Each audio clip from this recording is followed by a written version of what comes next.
Bismillahirrahmanirrahim. Assalamualaikum warahmatullahi wabarakatuh. Alhamdulillahirabbil alamin.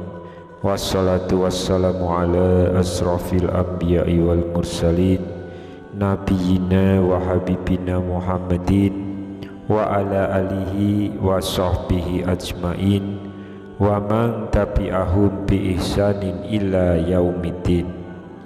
Allahumma sholli ala sayyidina Muhammad wa ala ali sayyidina Muhammad. Harapan dan doa saya semoga saudaraku semuanya selalu diberikan kesehatan, dilapangkan rezekinya, diampuni dosa-dosanya, dipanjangkan umurnya, dan semoga kita tidak mati kecuali mati dalam keadaan Islam. Dan sempatkanlah menuliskan sholawat di kolom komentar. Insya Allah menjadi bukti cinta kita kepada Rasulullah Muhammad sallallahu alaihi wasallam. Semoga kita semua akan mendapatkan syafaat beliau di akhirat kelak. Amin ya rabbal alamin. Sahabat beriman yang dirahmati Allah, mungkin sebagian dari kita saat ini belum mampu untuk bersedekah dalam bentuk harta, tenaga, ataupun waktu untuk orang lain. Namun tahukah Anda bahwa ada banyak bentuk dan berbagai macam cara untuk kita bisa bersedekah, seperti dijelaskan dalam sebuah hadis bahwa kita boleh untuk bersedekah kepada diri sendiri. Dari Abu Dzar berkata, "Wahai Rasulullah, bagaimana menurut pandangan Anda jika saya lemah dan tidak mampu untuk melakukan sebagian amal?" Rasulullah Shallallahu Alaihi Wasallam pun bersabda, "Engkau menahan diri untuk tidak melakukan keburukan terhadap manusia, dan sesungguhnya itu adalah sedekah darimu untuk dirimu sendiri." Hadis riwayat Bukhari dan Muslim. Menahan diri dari perbuatan keji dan mungkar yang tentunya dapat merugikan diri sendiri dan orang lain adalah cara untuk bersedekah. Dengan menahan diri dari keburukan serta senantiasa menjaga lisan untuk berbicara yang baik, sopan, berakhlak yang terpuji, maka kita sudah melakukan amal sedekah. Ternyata ada banyak cara untuk bersedekah, dan Allah tidak pernah membebani hambanya lebih dari apa yang dia mampu. Pada suatu hari, Rasulullah Shallallahu Alaihi Wasallam pernah lama sekali saat sujud dalam sholatnya, saat mengimami kaum muslimin. Maka ketika selesai sholat, salah seorang sahabat pun bertanya, "Wahai Rasulullah, sesungguhnya Anda tadi lama sekali bersujud hingga kami mengira ada satu kejadian atau Anda sedang menerima wahyu." Rasulullah Shallallahu Alaihi Wasallam menjawab, "Tidak ada apa-apa. Tadi itu aku ditunggangi oleh cucuku, maka aku tidak mau tergesa-gesa sampai ia puas." Adapun anak yang dimaksud adalah Al-Hasan atau Al-Husain radhiyallahu anhuma. Dalam banyak kisah, Rasulullah Shallallahu Alaihi Wasallam telah memberi banyak sekali teladan kepada kita tentang bagaimana melatih diri untuk memahami kehidupan, memahami anak-anak, dan bagaimana menjaga kesabaran saat menghadapi mereka.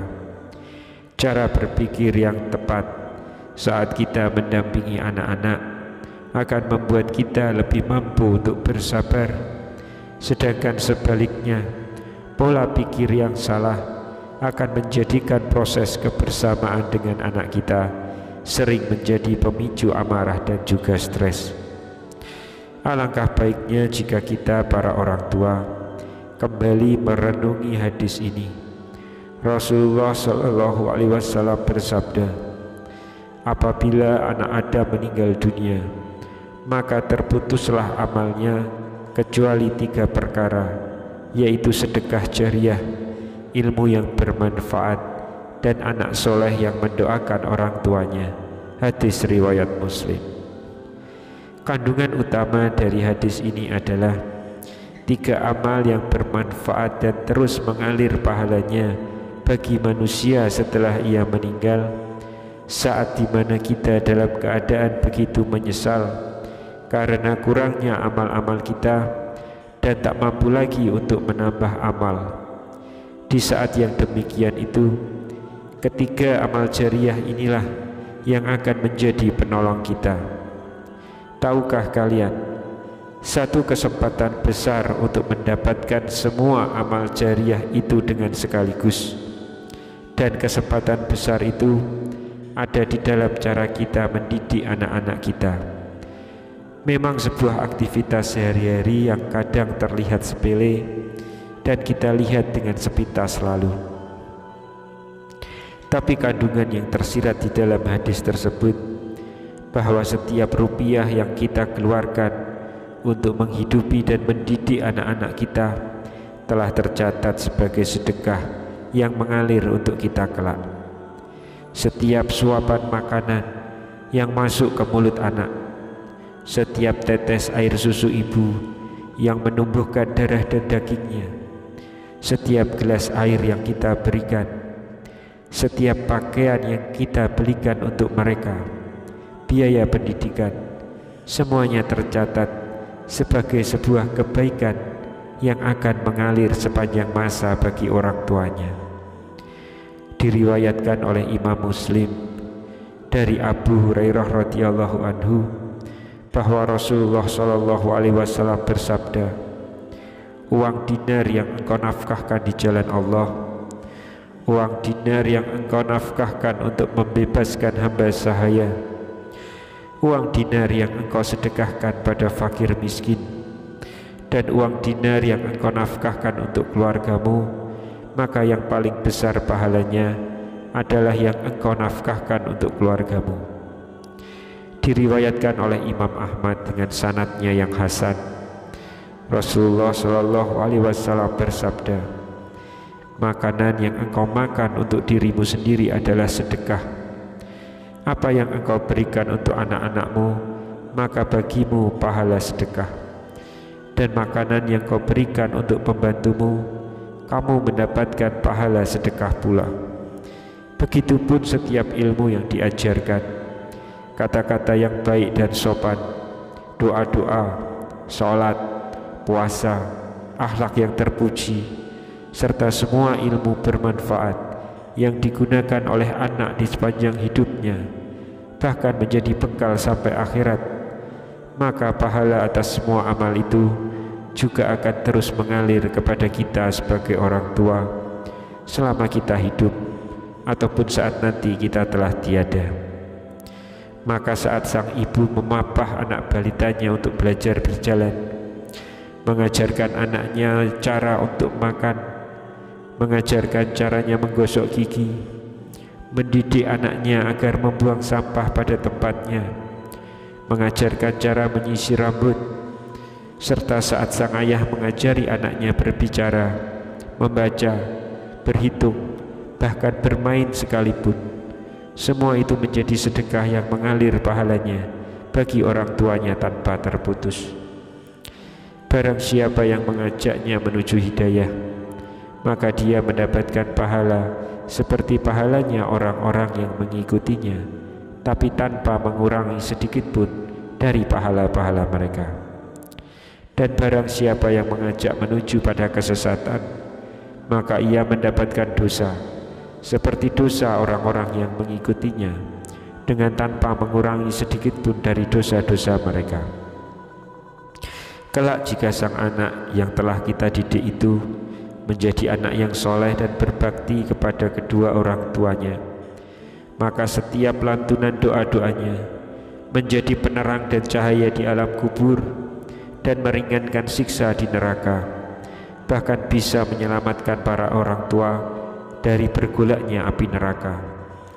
Sebaliknya, saat kita para orang tua terlalu sibuk dengan berbagai macam urusan, sehingga menyia-nyiakan masa kecil anak kita, maka sungguh kita telah menyia-nyiakan amanah Allah Subhanahu wa Ta'ala dan peluang besar yang Allah berikan.